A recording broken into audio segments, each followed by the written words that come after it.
Old school. I've got I've got a lot of show and tell today too. I got a lot of hockey stuff for you. Nice. I love it. Well, we are live, everybody. Welcome to Sports Cards Live After Hours. We are joined by Scott Rogowsky. This is the second blue checkmark Instagrammer in a row. We're breaking records tonight, Scott. I think in the past I've had two people on the show that have the blue checkmark on Instagram now tonight. And this is like 170 or so episodes in. And now tonight, back-to-back blue checkmark Instagram accounts. How did that happen? You don't want to know what I had to do to get that blue check. I had to go wakeboarding with Mark Zuckerberg to get that thing. Yeah. I had to go to one of his meat parties, smoking meats with Zuck. I think this is going to be that kind of show where you just have me laughing the whole time, and I'm okay with that. Well, listen, man, welcome to the show. It's great to have you. And I mean, hey, you're no stranger to live shows. You're no stranger to being on a stage and all that sort of thing. But I first want to let everybody know how we kind of came in touch was at the National this past 2 months ago or so. Yeah, you were doing some. Actually, why don't you tell? What were you doing? What kind of content were you doing at the National? I don't think you were quite sure what I was doing there. And honestly, neither was I. No, I was going around with Collectible, who's been a great partner, I believe, of yours and of mine as well. They are. I actually go back with Ezra Levine, the CEO. We went to high school together. We played in the baseball team together at Horace Mann School in the Bronx, New York. And this is a quick aside. You know, Ezra was a pretty good ball player. I was decent. I was captain my senior year. But there was a teammate of ours, better than both of us combined times 1,000. His name is Pedro Alvarez. Ended up being the second overall pick in the 2008 draft from Pittsburgh. He was a player of the year at Vanderbilt, rookie of the year, SEC. I mean, this guy was one of the best talents to ever come through the college ranks and then into the major leagues. He actually led the league in home runs, tying with Paul Goldschmidt one year and was an all-star in 2013. So that's my teammate. Ezra and I were teammates at Horace Mann with him. And now Ezra, all these years later, is the CEO of Collectible. So I started working with those guys in the past year. The National was, I'm trying to remember. We were going around asking people trivia questions. No mystery there why that happened. And we were cutting them up and for a little social video. So yeah, I spoke to you. I spoke to all sorts of people who were there, vendors and some of the celebrities, VIPs. Kevin Nagandi from SportsCenter. We met up with him. Just some, the PWCC people, the PSA people. We just went to all the big names and tried to get as many partners involved in that. That was a lot of fun. Yeah, I remember it well. You came up to me. I had a little station there at the show, and you came and you I think you said, we can do a couple different questions, but what would you prefer? Like, I think you offered me like hockey or basketball. I said, well, hey, we should do hockey because I know my hockey. Yeah, and you probably don't get a lot of hockey people here, so we did that, and that was fun. And I said to you, well, hey, maybe you want to come on Sports Cards Live at some point. You graciously accepted, and here we are. I begged you, Jeremy. Let's be honest. I was begging you to get on the show. Come on, you got to get me in there, please. What can I do? Just like I begged Zuckerberg, and it worked. It works. Well, he warned me about you. So let's learn a little bit about you in the hobby, though, Scott, because you are a collector, you are a hobbyist. Take us back to the beginning of time. What's your earliest sports card memory? Oh my gosh! Well, honestly, my first sports card memory is getting my first pack of cards. It was like the Holy Grail moment. My uncle Morris of blessed memory, my great uncle actually, he gave me a pack of 1989 Topps baseball cards.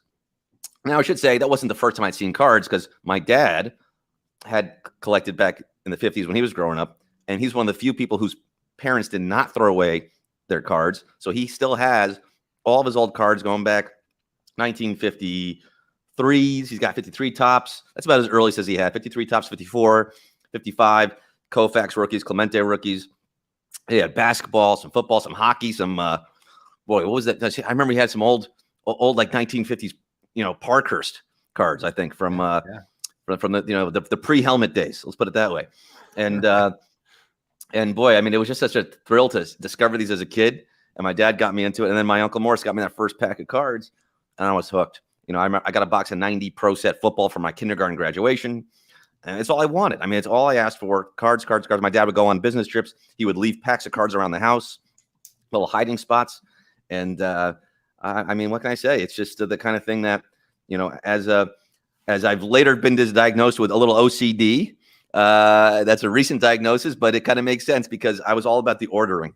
I loved just getting the cards, putting the sets together. And I think if you probably polled hobbyists out there, sports cards, I bet 95% of us are on that spectrum somewhere because it's just have to be. You have to be because but it's relaxing. I find it therapeutic, and ordering the cards, not only ordering the cards, but later on, I actually alphabetized all my cards from 100,000 baseball cards I got from Don Ace to Mike Zwiecka. I got them all. Or I guess Hank Aaron is probably the first.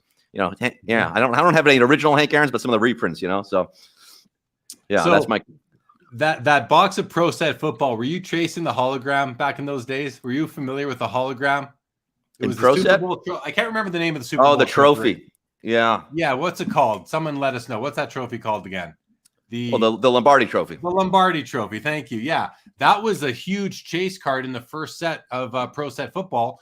That hologram, I think it was numbered to 10,000, was a needle in a haystack. It's crazy to think that back then, 10,000 was a needle in a haystack, and now 101s are plenty. 10,000. How about the Donruss Elites? Those Donruss inserts that I used to chase all the time. I mean, those were impossible to hit, and those were also numbered at 10,000. Those was like the first. Probably those cards were the early numbered cards. So I was all about it, man. The chase cards and the hologram, upper decks holograms and all that. Yeah. And listen, I mean, honestly, as the hobbies progressed.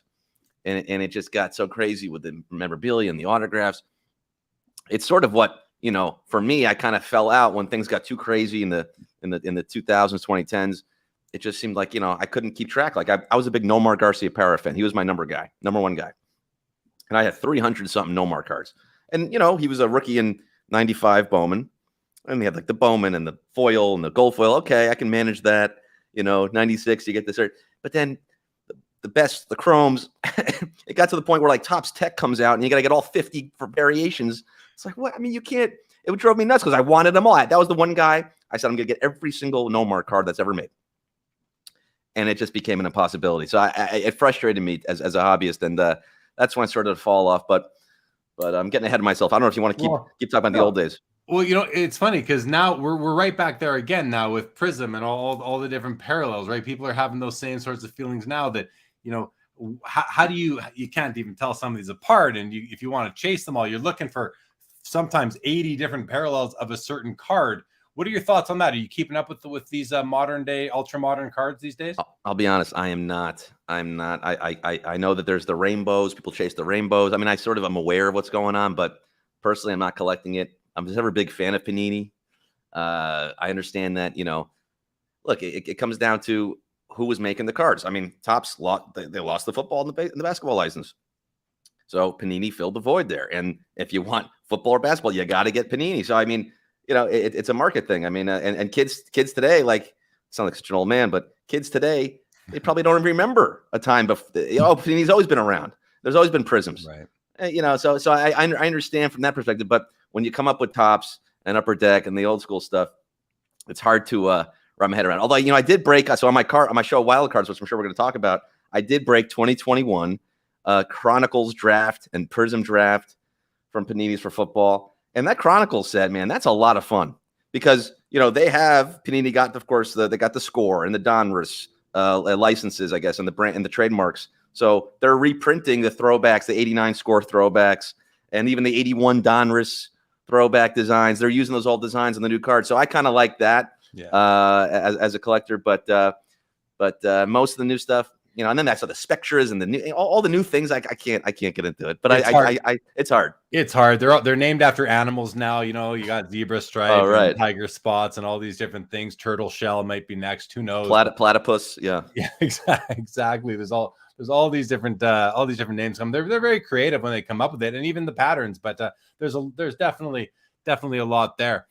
Let's just say hello to the people. We have some people with us in the crowd. We got James Mann. Good evening. James says, I need some more Quiz Daddy in my life. There we go. Well, you can get some, James. You can get some on Wild Cards, baby. Watch my new show. Troy, great to have you. Paul Buxton, what's up, Scott? Thanks for signing your Allen and Ginter card for me through the mail. Very nice. Hey, Paul. Yeah, that's right, what Paul. Is up? Eric, I hear he says I am with you about Panini. Yeah, for sure. So, it's funny. You just mentioned that Topps lost baseball and football. They lost hockey too.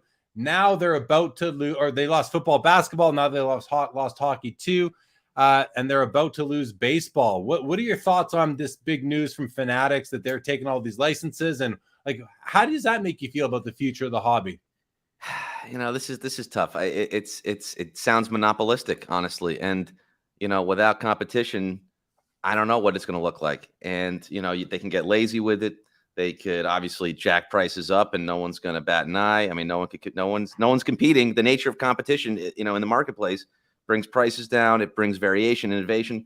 So, it's frankly, I mean, I don't know if there might be some antitrust thing going on here, because if they have the exclusive licenses for these things and no one else can get in, I guess can you get away with that? No, I mean, you really can't. If they have the players license and the league licenses, because Panini, of course, was doing the baseball without the league. Yeah. So you see the airbrushed, Clayton Kershaw, Los Angeles, NL. Yeah. No mention of the Dodgers. No. But I don't think competitors can even do that anymore, because they have all the licenses across the board. So listen, they're what, $10 billion valuation now? I just saw. I mean, it's a huge swing. It's a little disheartening, to be honest. I think they're going to have to buy Topps, frankly. They just have to buy Topps and use the Topps licenses and use the Topps factories, unless they want to go out and build their own card factories and designers. I mean, there's a lot of costs here, but look, they raised all that money. I guess they can afford it. Yeah, I don't know. So. You'd think so. So listen, you've been doing content, you're a stand-up comedian, all this stuff for a while. Tell us a little bit about, before we get into what you're doing now with Wild Cards, to just lead up to that, tell us a bit about your history in as far as show business and content goes. Yeah, sure. So let's see. I mean, I did stand-up for the first time in college in 2005, and I sort of, it's the classic story. I caught the bug. I kind of got that rush of being on stage and getting the laughter and, getting some girls talking to me. That was nice too. And then I moved to New York City after college for the first time. No, I'm not going to lie. Moved to college.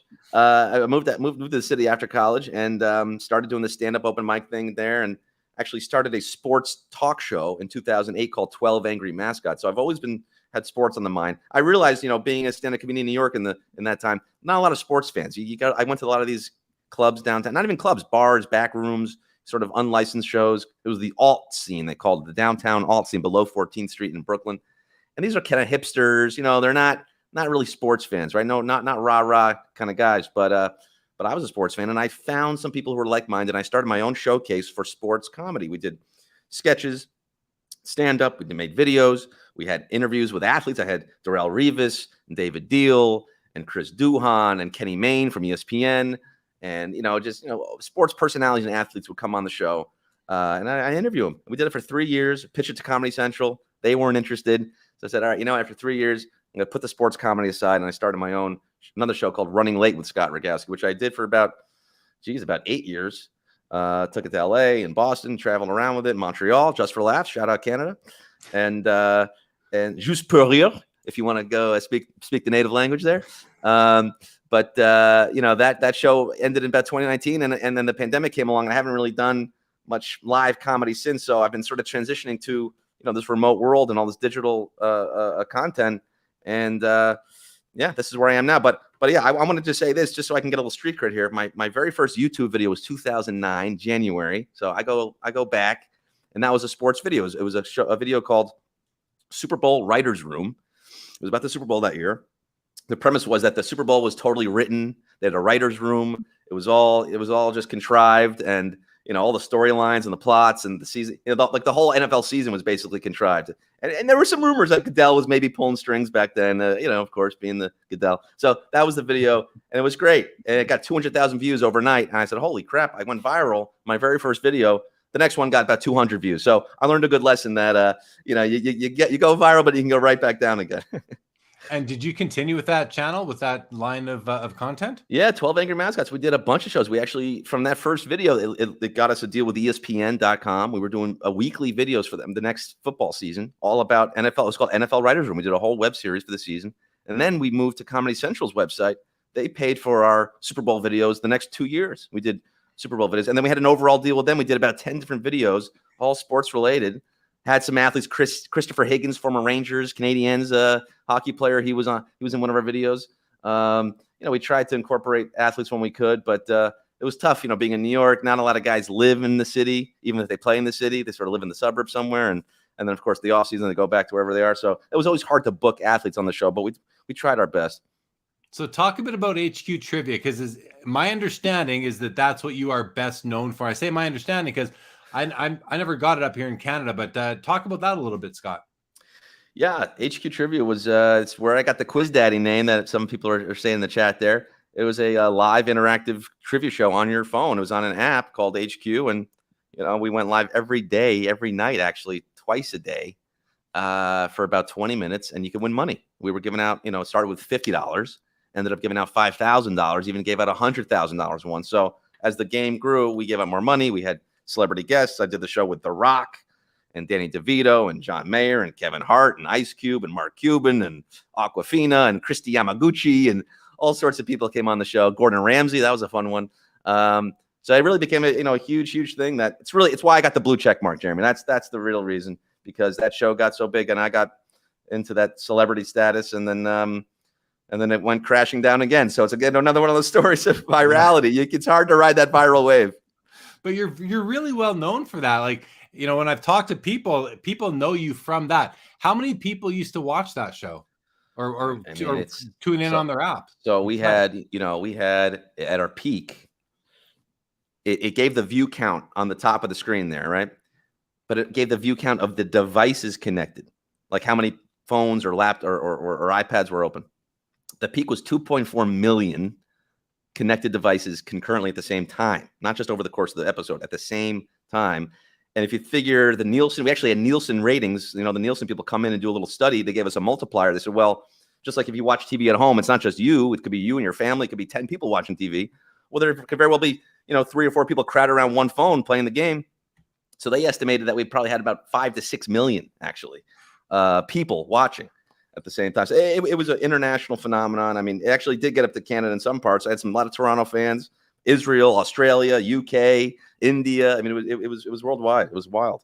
Do you get recognized just in public now for that show? Yeah, sure. I mean, not, with the masks on, not so much lately.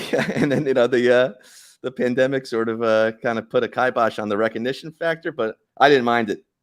It got a little crazy in the heyday. I mean, I felt there are some days when you feel like Justin Bieber, just trying to walk to the office in Soho, and everyone wants a photo. It's like, but look, I was grateful for it, grateful to have the fans, and it was a short burst of time. So it wasn't like it was basically about 6 months of concentrated fandom and mania around this thing, and then it died out.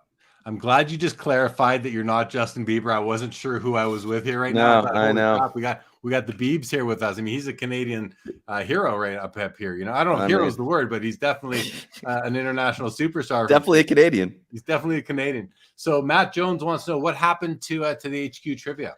Well, it's a sad story, Matt. There are a lot of things going on behind the scenes between our two. We had 2 founders, and I don't know if you're familiar with any tech startup world, but it doesn't always go well, especially with two different personalities. And they were sort of fighting with each other, and one got kicked out as CEO. They brought the other guy in, and then the new CEO actually died of a drug overdose. It's a crazy story. There's actually an 8-part podcast on the Ringer Network all about it, and there's going to be a documentary coming out, and someone wants to write a feature film about it. I mean, it really is a lot of drama and tragedy, but it was a combination of all those factors. Just yeah, I mean, what can I say? It was sort of out of my hands, but just didn't have the right people in charge. Yeah. Well, sorry to hear, but it sounds like if there's ever a movie made for it, you can play yourself. I could, but I probably won't. I'm not much of an actor, all things considered. I've auditioned for many things, and I don't get any of them. The only thing I got was HQ because I didn't have to act. I can just be myself. I'm good at being myself, but playing myself on screen, that's another layer of meta act. I don't know if I can do it. Too self-conscious. Yeah. All right. So before we get to what you are up to now, because and a little bit of a teaser, if you will, you did get back into the hobby kind of within the last little bit, and breaking is what brought you back into the hobby. You stumbled upon some group breaks. We'll get you to tell that story and lead into wild cards, what it is. Before, let's just say hello to Overtime Grading. Good evening. Joe Perot says props to Horace Mann School, amazing tradition and pioneering independent school. And the education shows up nicely. Welcome, Scott. Thanks, sounds Joe. Sounds like Joe might be an alum. Might be. Anthony George says, damn, I knew you were starting this early too. Oh, well, I will go back and see what I missed. Yeah, had early start tonight, everybody. Early Double start. dose. Double dose. That's right. Double dose of the blue check mark tonight. That's right. The blue pill. Paul Buxton says bird's nest soup. Is that what's that in reference to? So that's one of the memes, one of the many memes that grew out of HQ. There was a famous question. It's probably the most when the gross majority of the game would get a question wrong, I would say a savage question. I called it a savage question, and it became sort of a running thing. This was the most savage question ever asked on HQ because 1.7 million people got it wrong, and about 300,000 got it right. It was the question was, what is the primary ingredient in the Asian delicacy bird's nest soup? Do you know, Jeremy? Eggs. That wasn't even one of the answers were shredded cabbage, noodles, or bird's nests. And the answer was bird's nests. It's actual bird's nests that they harvest and melt them down. It's like saliva. I don't even know. I never tried it. It doesn't sound appealing at all. But bird's nest soup is primarily made from bird's nests. Go figure. It was the most savage question. Paul, did you get it right? I don't know. Most people didn't. There in the name, I had it right in front of me, and I guessed eggs. It's one of those trick questions. What color was George Washington's white horse? Oh, tough question. Tough question. Very tough. When the answer is in the question itself, you got to be sharp. Hello, Barbara. Welcome to the show. So talk about kind of getting back into the hobby and I guess being reintroduced through breaks. How did that all happen? Yeah, I mean, I'd sort of been aware of breaks. A buddy of mine did one years ago, and when Joey Gallo was a rookie, actually got a Joey Gallo, rookie. I remember, but I'd sort of been aware of it. I personally, I like to go into the card shops and buy packs and open them. I didn't get the whole. I'm not even a big internet guy. It's hard to believe. People think, oh, you did HQ, but I didn't have. I wasn't even on Instagram when I started HQ. I barely used social media. I didn't have a lot of apps. I was late to the iPhone. I was just late to all of this stuff. And the digital thing, it didn't really appeal. But then, of course, pandemic comes along. All the card shops are closed. And you have to do it online. There's really no other way. So I started watching these shows. I actually participated in one baseball break for a Topps Inception this year. I paid $125 for the spot. I got the Royals. I said, well, this is great. It's over before it even starts. I mean, I couldn't stand it. But the truth is, I actually pulled a Brady Singer autograph card, which I flipped on eBay for $50 just last week. So I say flipped, I still lost $75, all things told. But that experience kind of rubbed me the wrong way. I don't like these team breaks, these divisionals. I think, like you said, if you get a bad team, it's over before it starts. So I started doing my own breaks with just full packs. Just get the pack. You open the pack, you get all the cards. You know what I mean? It's just a more fun way to do it. And I actually developed a game around it called Break Boss, where now I'm assigning points to different cards. So if you hit a Derek Jeter rookie, it's 50 points. If you hit, a Carl Everett rookie, it's 40 points. It's not as much. Mike Lieberthal maybe gets you 30 points. So I sort of assign points to these things, and the person who gets the most points wins prizes. So I've started doing that. And my latest thing now is a show on this app called Network, NTWRK. And that's where I started Wildcards just a few weeks ago. We go live Tuesdays and Thursdays at 7 p.m. Eastern. And we're going live this Tuesday night with Hockey Night. It's opening night for NHL. I got Adnan Virk guesting on the show. A little another Canadian sports legend, Adnan Virk, my old colleague at MLB and NHL. So he's going to come on the show remotely, and we're going to rip 1990-91 cards looking for all the classics. Because, Jeremy, you and I were talking the other day, these 1990-91 rookie classes, some of the best ever in the NHL. I mean, you know what? You're 100% right. You are just chock filled with Hall of Famers and superstars in the first 2 years of Upper Deck, and that score set right there. This score set is my favorite set of cards ever, because this right here. I mean, this Yager. I mean, just a photo of the Yager with the high hat on the hair is unbelievable. These draft picks, but this, Jeremy. This is the only true Martin Brodeur rookie card from 1990-91. They didn't make any other. There's no other Brodeur card, and he's one of the, I don't know, what's your opinion? Greatest top 5 goaltenders all time? 100 between him, Patrick Waugh. I'm a big fan of Dominic Hasek as like the all-time best. Who's in the 91 rookie set? Yeah, that's right. But I mean, you cannot go wrong in those two. The only problem with those 2 years, as most people know, is that it's from the junk wax era, the height of it. So they're mass produced. But it's funny. You pull out those scorecards, and you've got Jagger, who's in also a Peachy Premier and Upper Deck, but he's got that funny card. It's a hilarious looking card right there. He's like 17 years old. It's unbelievable. Yeah, he looks like a child. That Marty Brodeur card, yeah, that is Brodeur's only rookie card. He is the winningest goaltender in NHL history, so he's on all-time great for your New Jersey Devils. That's right. We'll be selling vintage jerseys and shirts. I got a Stevie Y here from the 90s. So the show is basically, you're like this one too. 92-93 Pierre Turgeon Isles. A good friend of mine is one of the biggest Turgeon fans out there. Actually, really? So Let's get. He's gonna want. These are original jerseys. This one might be a later reprint, but the Eruzione Team USA. Yeah, I got some good stuff. And another great Canadian, Todd Bertuzzi. Yeah, he was a good player. He kind of had an unceremonious sort of a wind down to his career, but he was definitely a very good power forward. There you go. Here we go. First Upper Deck hockey box ever. That's it right there. Yep. I'm doing 4 packs. The way I do it, what makes the show special, Jeremy, is I custom curate collections of packs. So I present on a theme, and it's tied to a date, historical anniversaries, this day in history, birthdays. So Tuesday night is the start of the NHL season. Of course, we're doing a little look back 30 years. But on the 14th, October 14th, the Bucks are playing Thursday Night Football. Tom Brady. So we're doing Tom Brady rookie chases with Gronkowski rookie chases. And, NBA opening night, I believe, is October 19th. So we're doing NBA cards. I mean, I sort of tie it to the date, and we'll do 4 packs. You'll get they're dropped in limited quantities too. So I know they're overproduced, but we sort of make them scarce by just doing limited drops. You get them, they're sold out. We rip them live, or you can get them shipped home. We're doing 4 packs of the Upper Deck. We got the Pro Set. We got the Scores. We got Bowman. So I got all my boxes are ready to go, ready to rip. And then we'll do some 91s too. And I'm doing giveaways. I'm giving away Jagers, giving away Brodeurs. We'll give away the young superstars, the traded and rookie set with the Jager rookies in there.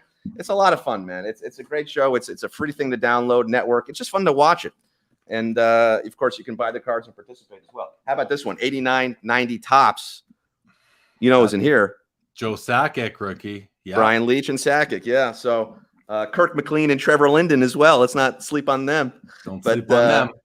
But I'll be giving away lots of cards. I have this early Gretzky I got here that I'm giving away. 79-80 assist leaders. Yeah, that's from the 80-81 set, I believe. But yeah, 79-80 stats. Yeah. Right. 85 tops here. 84-85. Hold that higher. Is that just that's a great card. That's a base card. 85 from the Yzerman rookie year. Yeah. Beautiful set. Yari Curry rookie. Yeah. 81-82. I got an 85 All-Star Gretzky as well. So I mean, look, we're giving these away. We're having fun. And I asked trivia, of course. You bring trivia onto the show. I got to do trivia everywhere I go now, Jeremy. I got to do trivia. It's just part of the deal. You're pigeonholed now, man. Right? Yeah, that's all right. That's all right. What can you do? So the show you're doing wild cards on the network app. Most breaker platforms and channels, and whether it's Instagram or Facebook or wherever it is, most of the time you're looking at hands. You're looking at people with their hands opening the packs. What's different about what you're doing? I appreciate you bringing that up, because that is another reason why I love to do the show with network specifically. I kind of sort of shopped around. I saw the hobby, a lot of apps out there doing breaks, but no one was doing a really TV quality production at the level of network. I walked into their office right here in Hollywood, LA, and they've got 5 different studio spaces. They got 30 people working on the content side, multiple cameras, a whole, director and live producer, graphics department, animations, and it's a well-oiled machine. I can go right in there, set up my cards. They got a set decorator, creative director. So there's all these people helping out. And yes, it's not just hands. It's 4 cameras. You got the straightaway shot. You got close-ups when I have guests come in the studio. You got someone panning the cards on the products on the table, the product shot. You got the overhead camera, of course, for the cards, because the cards are still the star of the show. So you got to get the nice tight shot of the cards. But we can split screen my hands with the cards and a full shot of me in the studio. So it's the pro audio, pro video, just pro all around. Couldn't ask for a better place to be doing this type of show because that's what I'm used to. You know, I understand that most people out there, breakers, they've never been on TV. They never had a show somewhere. I have. I mean, I've been doing entertainment for 12, 13 years. So I'm kind of used to a bit of a level of production. And I think, frankly, if viewers, watch the show, they'll go, oh yeah, it's nice to actually see pro quality here. Because people get used to the crappy quality stuff. If you just see hands all day, it's like, well, that's it. It's just hands. But no, it could be more than hands, Jeremy. That's what I'm here to say. It can be more than hands, guys. That's your takeaway right there. Well, Hockey Guy says, hope you get the hologram in that box of Pro Set. Skeppy says, don't forget Paul Kariya. But Paul Kariya's rookie year, I think, was the 93-94. Was it 2-3? No, it's the 3-4 set. Yeah. Very underappreciated card, I would say. I can't forget Kariya because I wrote him a letter. I used to do a lot of through the mail autographs, just like people are now doing to me on the Ginter, which blows my mind. But that's what I did. I've sent probably 1,000 letters to athletes over the years, and Paul Kariya was one of them. And he signed my Mighty Ducks card there, man. I got it in my collection. I always judge people based on, are they going to sign the card and send it back? If they are, they're a good guy in my book. Right. Sometimes they get the auto pen. You can tell they didn't actually sign it. Sometimes they'll send you a postcard that says, thanks for writing me. Send me $25 and I'll sign your card. F those guys. No thanks. No thanks. I love that 93-4 set of Upper Deck Hockey. It had the Saku Koivu rookie as well. He's a great player. Matt Jones asking, so what is the app called? It's called Network. It's I'll just show it to you. It's that one right. Where'd it go? You lost it. That one right there under my finger, that kind of bluish purple one. It's called NTWRK. So the word network without any of the vowels. That's what it is called. So you guys can check that out. Yeah, here we go. He says, I found it. That is the one. And if you guys, I have the scroll on the bottom there. Wild Cards on Instagram is the page. So, of course, if you check the page on Instagram, we post the links to the show because we can give you dedicated links to the actual show, so you don't have to go searching for it in the app. The link changes every show. But go to @WatchWildCards on Instagram. That's a good way to stay up on the show. We post the big hits, and we've hit a lot of big cards. When we did a Kevin Durant break for his birthday, hit 3 Durant rookies. We did a Pat Mahomes break for his birthday. Or actually, that wasn't his birthday. That was more of a celebration of his setting the record in 2018 for most touchdowns through 2 games. But hit Mahomes, hit Canseco rookies on the anniversary of his 40-40, hit Griffey rookies on the anniversary of the day that him and his dad went back-to-back off Kirk McCaskill, another Canadian who actually got drafted by the Winnipeg Jets. Did you know that? Yes, of course. Kirk McCaskill. So, nice. By the way, I texted Kirk. I got his number from another player that I knew. I said, hey, do you want to come on the show and, maybe share your memories of the day you gave up back-to-back home runs to Griffey Jr. and Sr.?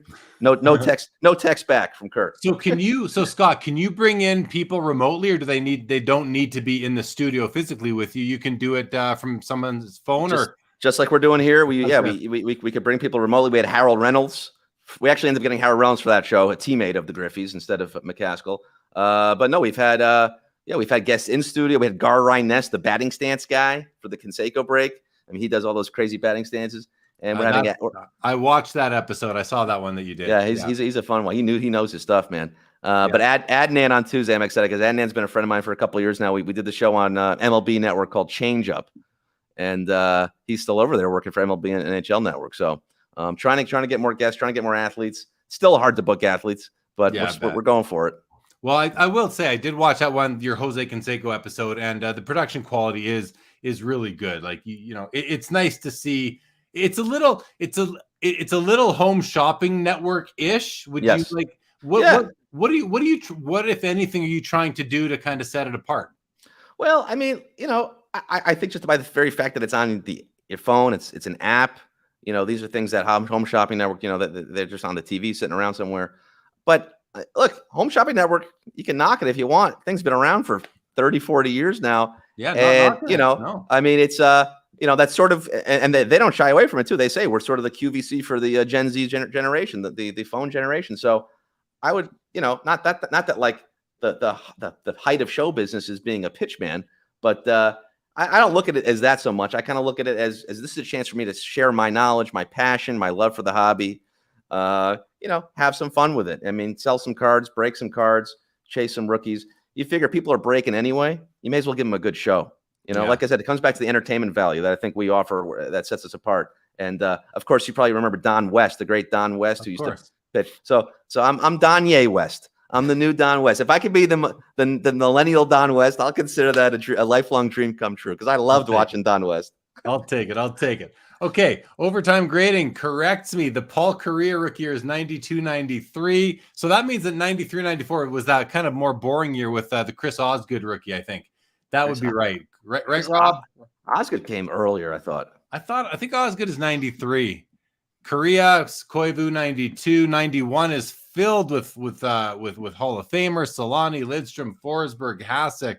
And then, of course, 90-91, as you and I were just kind of rattling them off a few days ago, you're just filled with Hall of Famers. It's an unbelievable crop. So, Jeremy, you're a Canadian, a proud Canadian, and a hockey guy. So, hockey, I knew it early on, but I sort of fell off, and I never really, the history of hockey I know a little bit. But like someone like Nicholas Lidstrom, when you think about his career, like is he just the greatest defenseman of all time? He's got to be up there with the greatest of all time. I mean, who's Ray Bourque, Paul Coffey, Nicholas Lidstrom, and then if you want to go back, you've got Bobby Orr, Doug Harvey, a few more. But Brad Park. That's the thing. Like Bobby Orr, he's one of those guys like Gordie Howe, Bobby Orr. But I struggled. It's always the relativity of it all, right? Because we grew up watching these guys, and I didn't see Bobby Orr. I don't know if you did, but. I look at these guys that I watch today. It's like, were the 90s the greatest decade for all these sports, for all these guys? But it kind of feels that way. But is that just our bias? Is that just our bias, though? That's my point. It might be. But the 90s, like there were so many superstars that played in the 80s and the 90s, and then the 2000s was quite slow. Now it's picked back up, but the 80s and 90s, I think, were probably the golden era of just superstar hockey players. We were spoiled back then. Yeah. Truly spoiled. No, so. I mean, absolutely. Chris Pronger, by the way, he's another rookie in that 92-93 set I'm seeing here with Kariya. That's right. Yeah, of course. Another big one. Scott Niedermayer, he's in 90-91. Another top of the line. Like he's one of the high series. Yeah. High series. That's with Niedermayer. With Bure. So Niedermayer, the reason I'm wearing this Devils jersey is it's not a Niedermayer jersey, but my name's Scott. My good friend growing up was Aaron Niedermayer, Aaron and Seth Niedermayer. So it was like Scott Niedermayer. We sort of used to play street hockey and stuff. And Scott Niedermayer was my guy. So I loved him on the Devils. He was a great player. I think he won cups with the Devils and Anaheim Mighty Ducks. I mean, he was no slouch at all. Hall of Famer for sure. Skeppy says, how did we not mention Jeremy Roenick yet? One of my favorite players. Again, somebody we haven't listed all the 90-91 players, but we could. Do you want me to? Because I just spent the whole day putting this together. Here you go. You want it? We're gonna do it. We're gonna do it for Skeppy Productions here. So 1990-91. These are the key rookies that you can look for in the break on Tuesday night on Wildcards. You got, and I ranked them in sort of the order. Maybe I tried this kind of ordering, but I don't know. Jaromir Jagr, Martin Brodeur, Eric Lindros. Didn't mention Lindros. Mike Modano. Didn't mention Modano. Eddie Belfour. Sergei Markov. Igor Larionov. Vyacheslav Fetisov. Mark Recchi. Matt Sundin. Rob Blake. All Hall of Famers. Jeremy Roenick. Owen Nolan. Alexander Mogilny. Kevin Stevens. Darian Hatcher. Rod Brindamore. Cujo. Matthew Schneider. Jewish Hall of Famer. Adam Graves, Mike Richter, Mike Ritchie, Peter Nedved, Keith Primo, Teppo Newman, another one of your guys there. So those are all rookies. I would call those key rookies, stars and Hall of Famers in the 90-91. 91-92, you're looking at Forsberg, Lidstrom, Hasek, as we said, Timu, John LeClaire, great player. Yeah. Keith Kachuk, he's got that rookie in the high series upper deck, like one of the World Junior cards. That's right. Tony Amante, Alexei Kovalev, Vladimir Konstantinov, who tragic story there, but great player and would have, maybe been a Hall of Famer had he continued there. Alexei Yashin, Sandy Ozelinch, he's in there. Yeah. Dougie Waite, Vyacheslav Kozlov, Ziggy Palffy, Glenn Murray, Brian Ralston. So, not as many, but some big guys there too. A great rookie crop that year as well, for sure. Hockey Guy says 91-92 has the GOAT, Ziggy Palffy. That's right. Yeah, we didn't even mention Peter Bondra and Michael Pavanka from the Washington Capitals before Ovechkin was a thing. The Caps not giving a lot of love to the Caps. How about Bob Essensa? They do not. Bob Essensa? Bob Essensa. Bob Essensa, the Winnipeg Jets goaltender. Yeah, he's in there.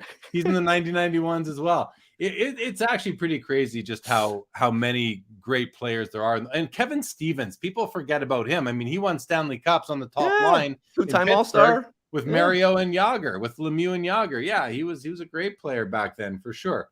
Let's see, a couple comments here. James Fertitta says Pavel Bure was unstoppable in video games for sure. And Hockey Guy 2000s had less stars due to clutch and grab hockey. Yes, no, maybe. I mean, I don't know what it was due to. Is it just the skill level that was coming in, or was it the style of hockey? But the goals in the 80s and 90s were just so much more plentiful than in the 2000s, and even now. That could be bigger goaltender equipment, smaller nets, bigger players, all these things. There's been a lot of changes. What do you think? Yeah, I mean, look, like I said, I sort of fell off on my hockey fandom into the 2000s, but that might be part of it, right? The reason might have been I just wasn't as grabbed by the caliber of players in that decade. Yeah, I don't know. Maybe it was the flaming puck that they tried on TV. Maybe that's what it was. No, I don't know, because it's not like, whenever you have a crop of superstars like that, you think it inspires generations to play more hockey. So maybe it's just a matter of waiting for that wave, right? And so, the kids who grew up watching all these great players we just talked about, that now there's the Crosbys, the Ovechkins, they enter the league a little later, and now we're seeing them, the multiply again. But no, it's interesting. Well, it's cyclical. Troy makes this comment a little.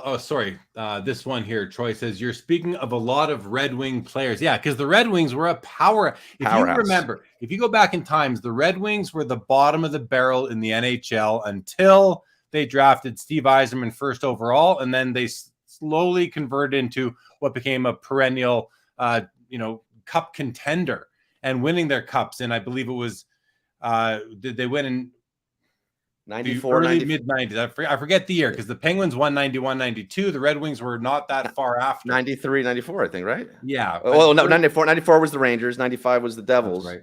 But I guess they came back. 96 was the Avalanche. 97 was I don't remember. I can't remember. It might have been the Red Wings coming back in. But no, but the Five Russians documentary, you watch that documentary? Incredible. Yeah, I mean, that's the one thing that the Red Wings could do. They could have the ice filled with you have five skaters at a time. They had 5 Russians on at a time. Here we go. Jeff McMahon, 97, Fedorov. 98, 02, and 08.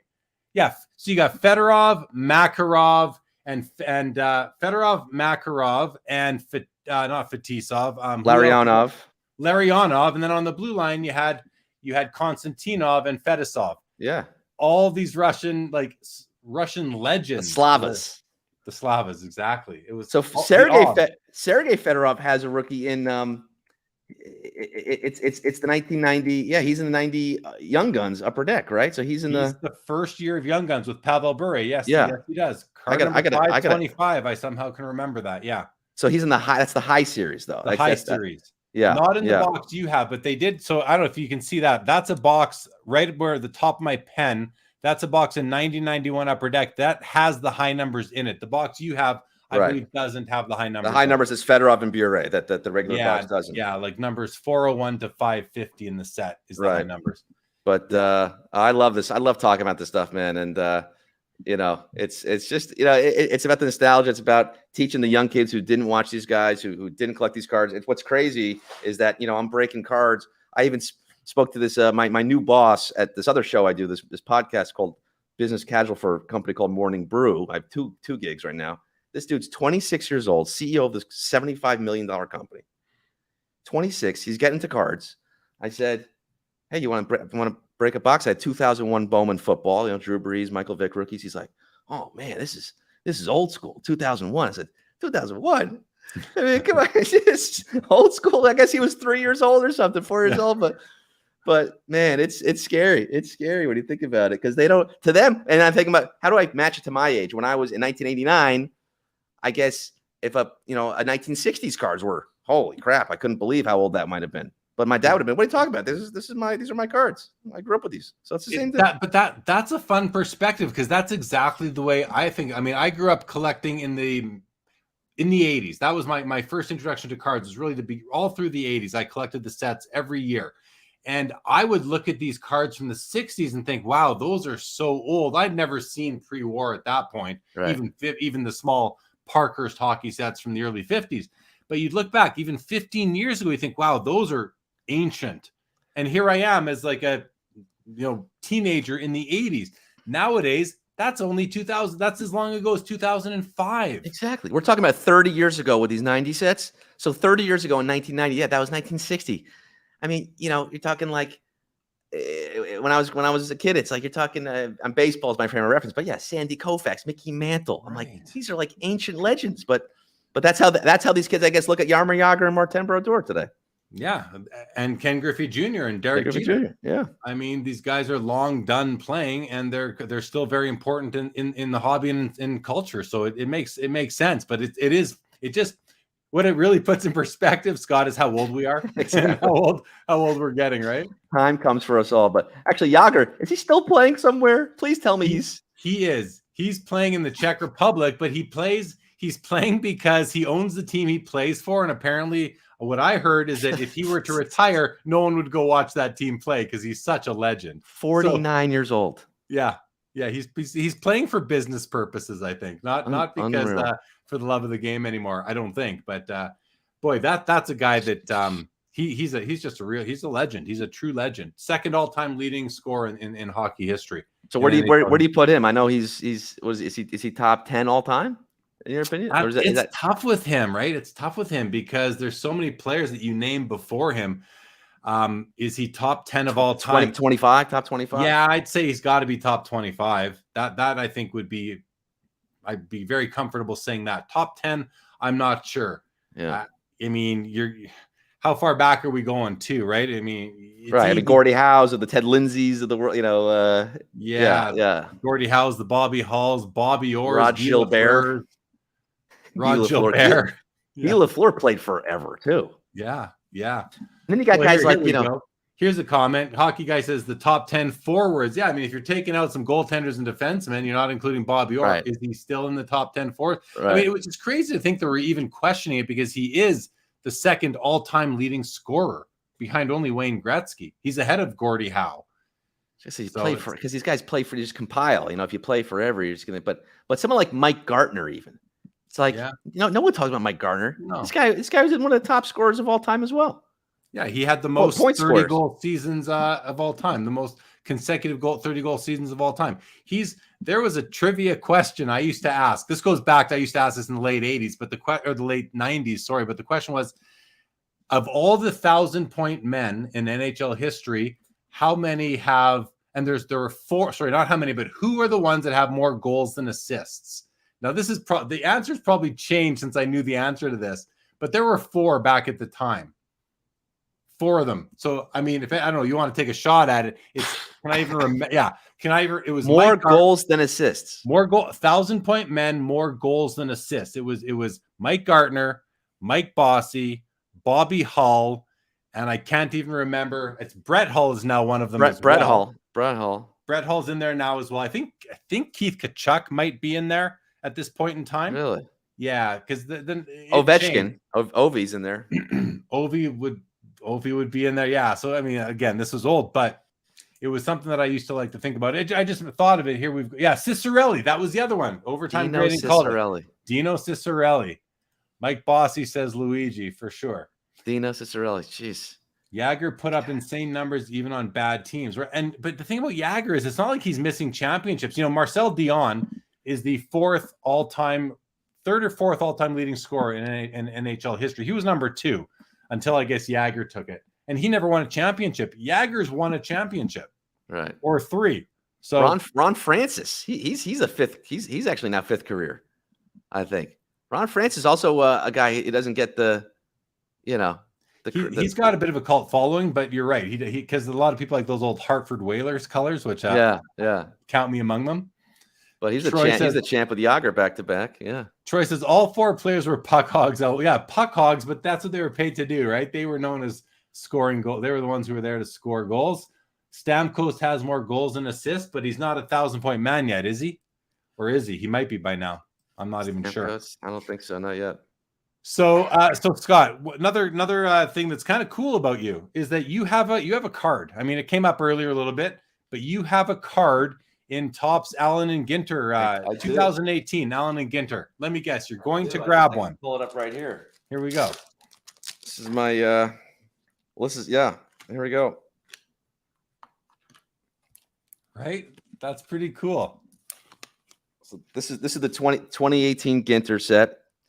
And it's funny, Jeremy. The show started at 7:00 my time tonight. At 7:00, I was watching a box on eBay, 2018 Ginter. I just won it for $355. So I just bought my own box for $355. And why is it so expensive? Is that because Otani? Because are you the second? Because I'm in there. You're in there. Yeah. So you're the second best rookie behind some guy named Shohei Otani.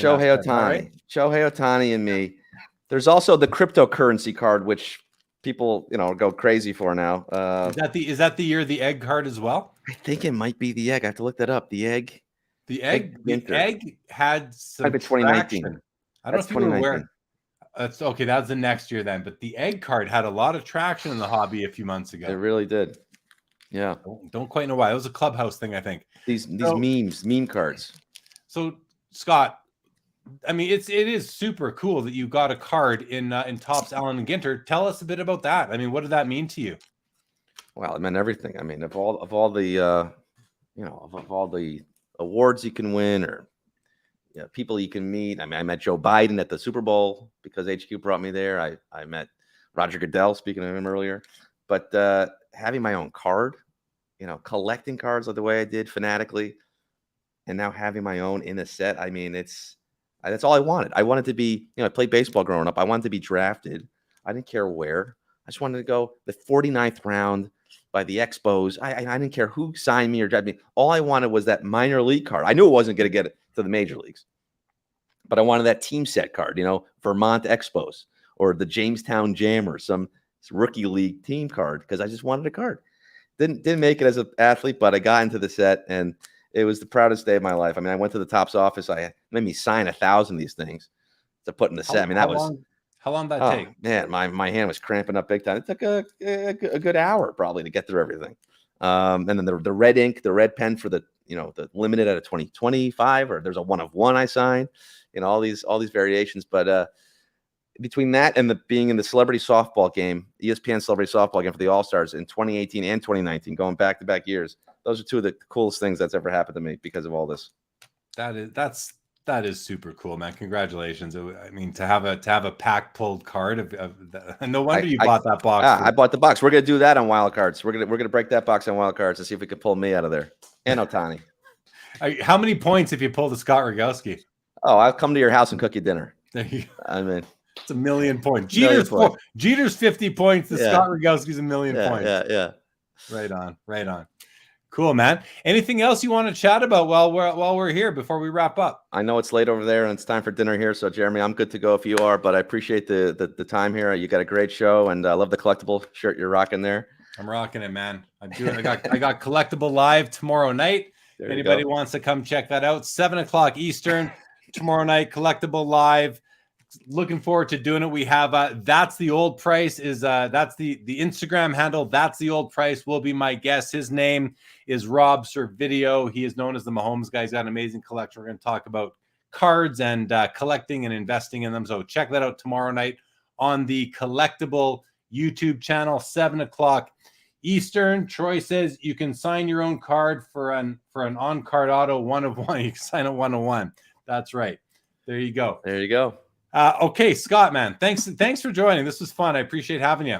Super fun. Thanks for having me. You bet. Everybody else, that's it. Another early end to Sports Cards Live, 2 weeks in a row. If you missed the early show, it was earlier on. You can see it on the YouTube channel. Check it out. Back next week. Stay tuned to the channel, and we will see you tomorrow on Collectibles on youtube.com/collectible app. Check it out. I'll be going live 7 p.m. Eastern, as I just mentioned. Thanks for joining. Have a great week ahead, everybody. We'll see you next week. Thanks, Scott. Thank you. Bye-bye.